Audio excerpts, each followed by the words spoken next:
Welcome to Stuff You Missed in History Class, a production of iHeartRadio.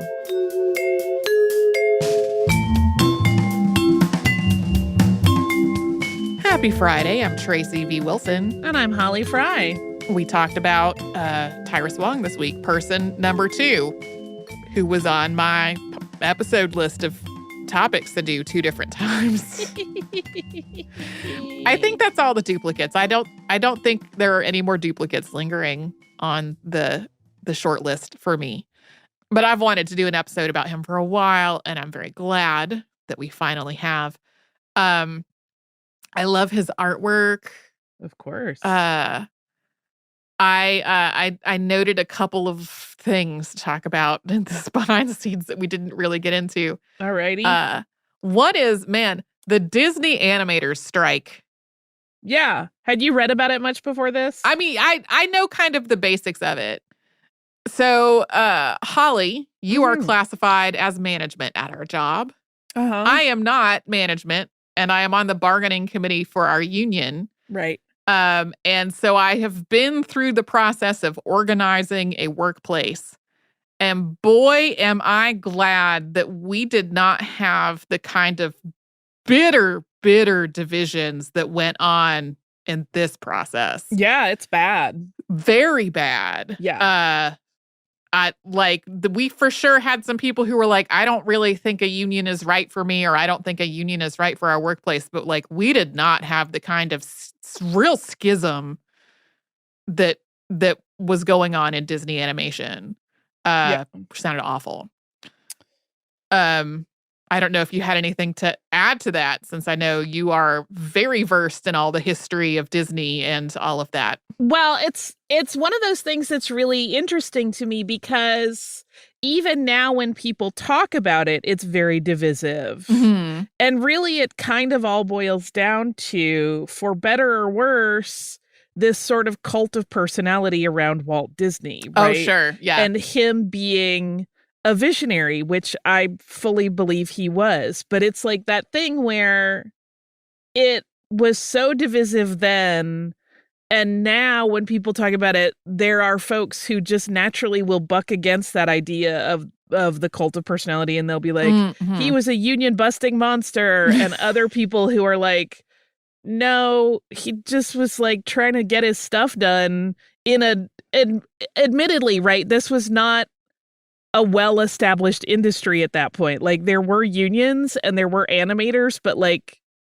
it was still a little Wild Westy in terms of how things were run. I mean, it was super Wild Westy. If you look at like similarly stuff that was going on at like Termite Terrace for Warner Brothers stuff, they're not quite the same kind of thing, but there were just like, in terms of like the way people worked, the hours they worked, the way management functioned, similarly not really stuff that would fly today.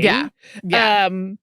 And so it is kind of interesting to me to watch people really like, I mean, if you want to just, watch a fight happen online, say anything about Walt Disney, because there are people who want to believe that he was secretly awful, and there are people that believe he was a saint. And I mean, I believe that he was a human. Yeah. Yeah. Who had many fine qualities, and I think was probably a genuinely good person. Right. But that doesn't mean you always make the right decision. Yeah. Particularly in a business like that. So it's an interesting one. And it does break my heart to think about. I mean, listen, if you're like me and you love animation, this feels like, and I don't want to say anything that will make people think I don't take real huge events seriously, but in terms of the animation biome, this was a civil war. Oh, yeah.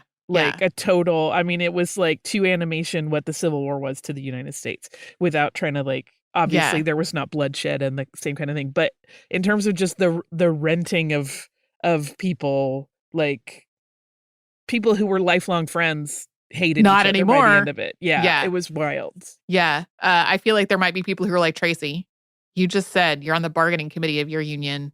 How come you love this person who didn't walk out with his union? And I'm like, well, okay. One of the things you have to recognize when you're organizing is that sometimes there are people who have other stuff that has to take a priority. Like, for example, being in the United States at a time when it was illegal to have immigrated into the United States, not being a citizen, and having kind of talked your way into a position that was like not where the company really thought you should be. Like there's nuance is what I'm saying. Right. With a wife and child to With a wife and like child. take care of. Yeah. So like I can see being in the position of I could walk out with my coworkers and then I might be deported. And then what happens, right? Speaking of being deported, there is so much writing about the immigration station at Angel Island. It was a horrible place. I think on the show we've talked before about poetry that has been etched on the walls that by the people that were detained there, some of which is very beautiful. A thing that kept coming up when I was working on this episode was that sometimes Angel Island is nicknamed the Ellis Island of the West. And a lot of the articles that sort of say, known as the Ellis Island of the West. And then they're like, except Ellis Island was supposed to be welcoming to immigrants. And I'm like, Ellis Island was welcoming to some immigrants. Right. It was never welcoming to everybody. Yeah. And like, there was a big place for eugenics at Ellis Island. There was a big place for ableism at Ellis Island.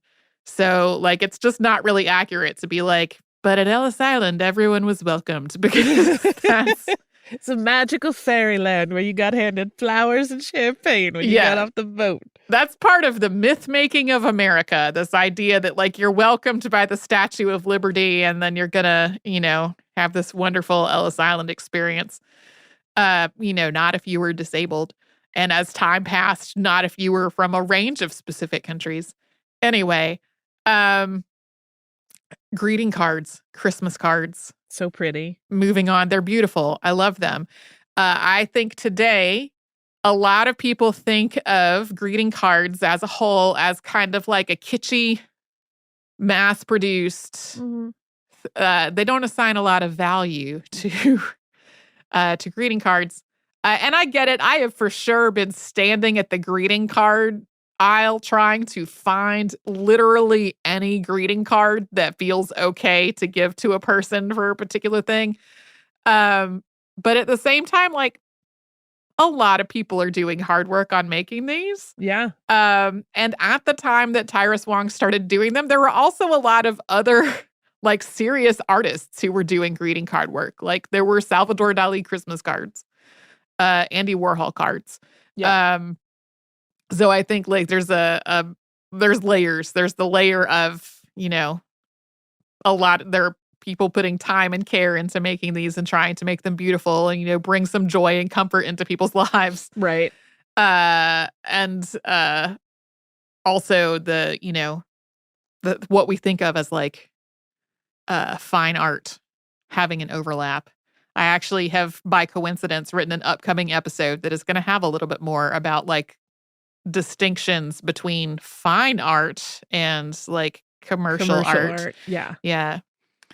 Yeah. Here's what I love about his greeting cards the most. Okay. It's so silly. Okay. It supports my very strong personal feeling that pink is a Christmas color. Thank you. That's my entire talk. There are some really beautiful Tyrus Wong Christmas cards that heavily feature pink. His daughter Kim reissues some of these cards and some other items related to him on Etsy. So you can look for them on Etsy. You just got to make sure that you are actually in that store because there are also other people on Etsy who put out like unlicensed sort of copies or unlicensed things. Yeah. So, I was having a difficult week when I was working on this. And I watched the documentary Tyrus. And at the end of the documentary, there's a focus on the kite making, and he takes a trip out to the beach to fly the kites. And boy, was I weeping at my desk about these kites. Right. Yeah. There was also a film made that was just about the kites, and there is a chunk of it on YouTube. And I'm sorry, I forgot to look up the name of it before, but I bet if you put Tyrus Wong kites into the YouTube search, you'll find it. You're gonna find it. I do want to also just comment briefly and make a plug for the Walt Disney Family Museum. Okay. I've never been there. Have you? Oh, so many times I'm in love with that museum. Unsurprising. It's interesting because it's in San Francisco. It's at the Presidio. If you really want to, there's a lodge next to it that was part of the Presidio buildings. It's now a hotel that's lovely. And you can go and they have food trucks come out because there are a couple of other interesting places. And the Presidio is, of course, part of a park and it's got a lot of interesting things. But that museum is spectacular. It's not associated with the Disney company. It's literally like the family that has put this museum together. And they do, one, it's a beautiful space, but two, they curate some of the most beautiful exhibits. Yeah. We were there a few years back when they did their Ivan Earl exhibit, who was the person that did a lot of the backgrounds on Sleeping Beauty. And that was like so striking and lovely. And just like if you're into movie history and if you're into Disney, obviously, there's a ton of stuff that's about Walt's life more than it's about the movies in the parks, although there are things from the movies in the parks there and toys. And it's a great museum and the staff there is incredible. When we did Drawn a million years ago, it feels like we worked with them on some of it to talk about just how animation developed over time. And they were just absolutely wonderful to work with. Nice. So highly recommend if you're in San Francisco and want to have several hours of wonder because love that place. Just the mention of Sleeping Beauty, there were a couple people that compared Tyrus Wong's influence on Bambi to like the total end to end. You can draw a line pretty easily. Yeah. Ivan Earl was obviously very influenced by some of this work. I think last time we were there, they were doing an exhibit on cats and dogs in animation. Oh, I love it. Oh, it's the best museum. I love it, love it, love it. So good. So good. Go enjoy San Francisco. Go to one of my favorite museums.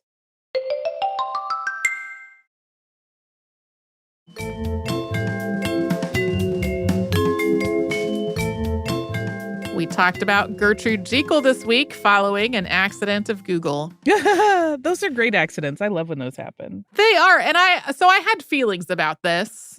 So when I searched with the words landscape architect, Google's search results did take me to Lancelot Capability Brown.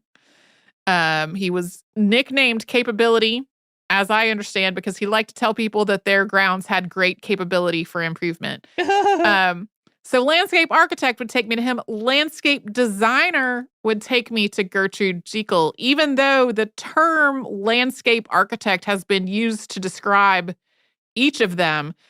That's a more modern term than when they were living, but like it describes what they were doing and has been applied to both of them. So I sort of felt like there were some gender perceptions in what of these would be perceived to be like the higher skill and which person it returned the results for, which I found a little annoying. Right.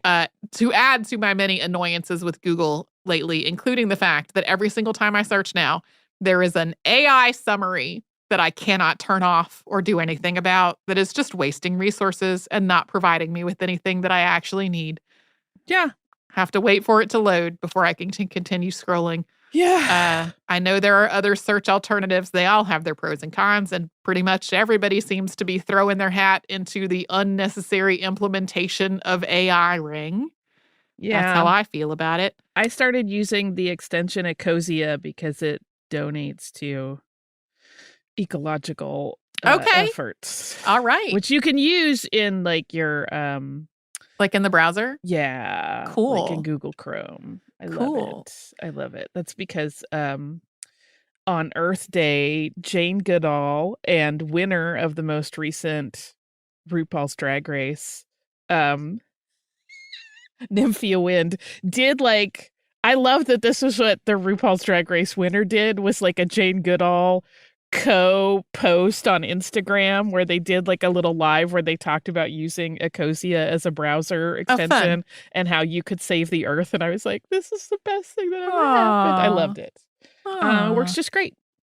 I don't have all the details on it of how it works, but you can look at it and it's wonderful. Yeah. Let's talk about dandelions. Let's talk about dandelions. That, and I don't have it written in my notes, and I don't want to forget to talk about dandelions. I have so many feelings about dandelions. Okay. One, like what's a weed and what's a flower is made up. Yep. That being said, I will confess that sometimes I do try to get rid of dandelions in my lawn because they are pervasive. But what I have done in recent years to try to help myself make peace is cook them. Oh, yeah. And I haven't done it yet, but I cannot wait, and I need to gather some next time we have some pop up with flowers. I want to make some dandelion syrup for cocktails. Yeah. Which sounds grand. I have no problem with dandelions. I don't try to destroy it. So our house came with some landscaping already done. Yeah, same. And there are places where like one will show up and it's just like not a great place for it. But in the backyard, that's just, I'm going to say grass. It's mostly not grass out there at this point, but like, I'm not going to do anything about dandelions in the backyard. They're going to be there. They're going to be yellow and then they're going to be fluffy and I love them. It's fine. Yeah. Also, my whole backyard at this point is increasingly wood sorrel and not grass. I know there are folks that feel like that dandelions are invasive in some way. Most of where dandelions spread is grass lawns, and grass lawns have their whole own other issue. So, I don't mind dandelions at all. This episode kind of inspired me to want to garden more. Yeah. I have a couple of things. One is that there is some work that needs to be done around our house, and that work should get done before spending a lot of investment on gardening stuff, on plant life that could then be destroyed in the work, right?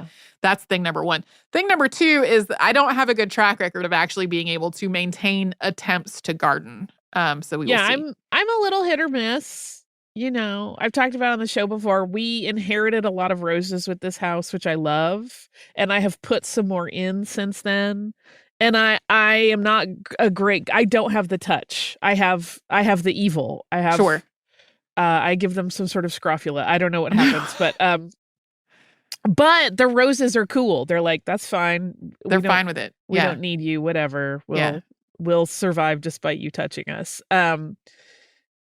But lately, I have a lot of weeds in my rose bed, which I wouldn't mind. Like, we have a bull thistle that I'm fascinated by because I'd never seen one in person that big before. But I don't want them to take over the roses, so I feel like I gotta pull them out. Yeah, that's the thing. I feel bad when plants die. Do you have that? Yeah. Like, I have a million seedlings right now because I had a moment where I was like, I'm gonna grow dill and peppers and squash and pumpkins and all the things, a million seedlings. And like when I transplant them and they don't all make it, I feel like I literally take it way too hard to heart. Yeah. Where I'm like, one of the pumpkin vines died. It's like, okay, but like it's okay. Right. But I can't convince my inner child of that, I guess. I don't know what's going on there. The first time that I ever had a house of my own with a yard of some sort, I was so excited and I got all of these plants and I had a little container garden. There was like a poured concrete patio in the back and I put a whole container garden out there and some other container type stuff in the front yard and all this stuff. And then immediately after having done all that, I stepped into a hole and broke my knee, and I had to be non-weight bearing for something like 7 weeks. And we've discussed asking for help. It's a problem that I have that I don't do. So all of my plants did not, this was in the summertime too. So all of my plants did not make it through the Georgia summer. And I feel like I've never totally recovered from that. Yeah. Yeah. Yeah, that's tricky. It's that thing, right? I know I have this and I have been examining it a lot recently because I had a little surgery that I was not expecting that has made me need to have help with stuff. Uh-huh. I'm fine. But like that not asking for help thing, I literally was trying to unpack it with my husband. Uh-huh. Because even with him, I'm like, I don't want you to be so gung-ho in the beginning of this recovery that you eventually become resentful that you have to do so much stuff and then you secretly hate me. And that's how I Oh, think it no. will work with everyone. Yeah. Why are we like this? This is a great question. During my broken leg recovery, I remember friends came over, they had brought me something, and one of them was like, "Is there anything else you need me to do?" And I was like, "Absolutely not." And he was like, "Tracy, I'm not leaving until Right. you tell me what you need help with." And I was like, "Can you please deal with my CRISPR?" Because being on crutches meant that I wasn't able to cook really. Uh-huh. I had this one rolling office chair that I was trying to cook from, and it wasn't working. And so ingredients I had bought had just like rotted in the fridge. Oh, gotcha. And so my friend took care of all that and then was like, "Don't let this get like this again." Just call me. So yes, I understand. Yeah, it's weird. It's weird. I don't want to be a burden.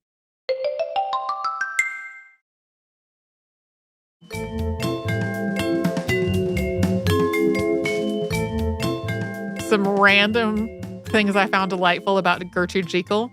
There are so many. There's a bunch. There's a bunch that didn't make it into the episode. I'm going to tell you them now. We mentioned her fondness for cats. Yeah. During her travels when she was younger, she would play a little game she invented with her traveling companions. They would have a contest for who could count the most cats on their side of the walk. Oh, perfect. But whoever was the first person to spot a cat in the window won. That was like instant winning, was spotting a cat in the window. I love it. Next thing, Lindisfarne Castle. There are cliffs like below one of the walls. I have not looked at pictures of this to like describe it adequately, but she reportedly seeded the flowers for these cliffs by firing the seed out of a shotgun. I love it. I love it. Last thing is not actually about her. Her brother Walter was friends with Robert Louis Stevenson, and so it is believed that the Jekyll family is the namesake of what we usually say in America or in the United States as Dr. Jekyll in the story Dr. Jekyll and Mr. Hyde. Apparently, this pronunciation of Jekyll really comes from like when this was made into either radio plays or movies or, some over on the U.S. side of things saying this name, making Jekyll a more common pronunciation, at least here in the U.S. for this name. I liked her a lot. This was another episode that I was working on. I've had some things going on. Nobody needs to be worried about me. It's just been a lot of stuff to handle. Yeah. Life is lifing. There's just been extra lifing of life lately. And so I was very comforted reading about all of her gardens. I love the look of like the English cottage garden. They make me happy. If my own, like our yard is not very big at all, but if like our little front yard looked like that, that'd make me super happy. But as we said, other stuff needs to happen first. We should not do a whole bunch of work on the front little patch of dirt when the front porch needs attention from an it's gonna fall apart standpoint. Yeah. Kind of thing. So yeah. I became quite fond of her. Apparently she could be stubborn and prickly, and I love that too. I loved, to pull back the curtain a bit, before we read about her smaller house that she had built. Yeah. You made a comment to me about, coming up is the small house and it's ridiculous for one person. And I was like, this seems perfectly reasonable to me. But that's because I'm a stuffaholic and I think you're not. Yeah. I'm like, one of these bedrooms could be for my life-size Ewok that I just got. Like, that's Mr. Herman needs his own room. Yeah, we have a house that is 100% more than adequate for 2 grown adult human beings that live in it. Simultaneously, there are times when I wish we had an actual guest room that a guest could stay with us and have privacy. Right. We have places people can sleep if they stay at our house, but not a place with a door that they could close. Oh, yeah. We have a Same guest thing. room, although it is also, I joke that people have to sign the NDA to not disclose how many shoes I have in that room. I'm looking at the wall of shoes behind you. This is the closet to that room. Holly records in a shoe closet, listeners. I do. Well, it's shoes and suits, but yeah, I have a lot of shoes and I love them. And I'm going to say I thought about you when reading Gertrude Jekyll's not liking new boots. Me too. I was like, girl, what's wrong with you? Now, I could understand, though, if you have a pair that you love for a utility purpose like that, not wanting to break in new ones. I get that. Yeah. Like, it's not like... Yeah. The most of my shoes are not... I have one pair of shoes that I mow the lawn in, for example. So I understand. Yeah. But I will replace that pair of shoes when they get ratty. Yeah. This was also a different era of quality and durability of, not across the board, but in many cases. Like, if you look at the picture of these boots, you can tell that they are made of like very durable, very well crafted parts, and also parts that can be repaired, which I would say, like, my trail runners that I hike in, if they fall apart, to be repaired, we're getting new ones. Like, it's not really something you can just, a cobbler can resole for you in the same way. Right. Yeah, I also discovered recently that, like, cobbler shops don't all do the stuff I want them to do anymore. Oh. Like, I went to one because I bought these boots that I really, really love online, and I love them, and I love the way they feel on my feet, but I have hammy calves, and they're a little tight in the calf. Like, I can't zip them up all the way. And I asked them about doing an elastic insert, like adding a gore to it. And he was like, I only know one shop in town that does that, and it's going to be really expensive. And I looked up the shop that he referred me to, and it's like the shop that people take their Louboutins to. And I'm like, oh, wow. Yeah. No, this isn't for me. This So we'll see if I decide to take up, shoe gore insertion myself, because it might happen. Yeah. Yeah. And I have gumption. Yeah. Anyway, how we got to cobblers. It was a whole process. I wonder about her other shoes, though, because surely she wasn't wearing only those shoes. Those boots. No, these were definitely her gardening boots. Yeah, they were for all the time. Described. I don't think she wore them all the time, no. But I disagree with her fundamentally about not wanting new clothes. Yeah.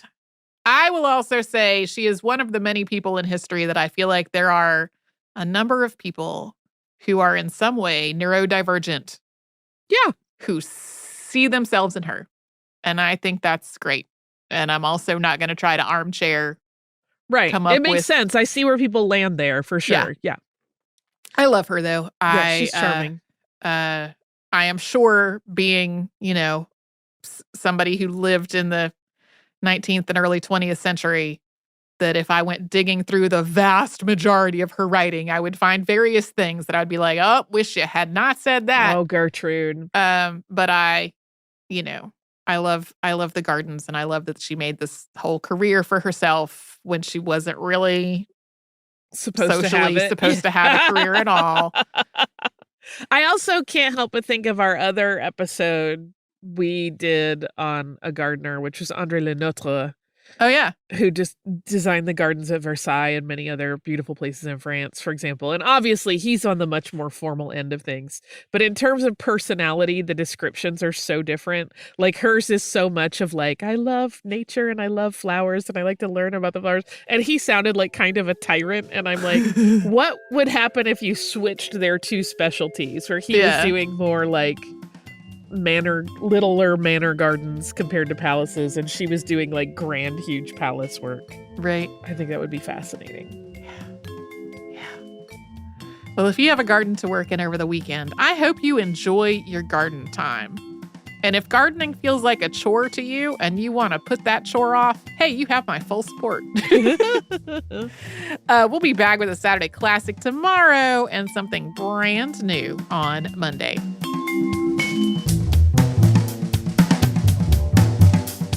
Stuff You Missed in History Class is a production of iHeartRadio. For more podcasts from iHeartRadio, visit the iHeartRadio app, Apple Podcasts, or wherever you listen to your favorite shows.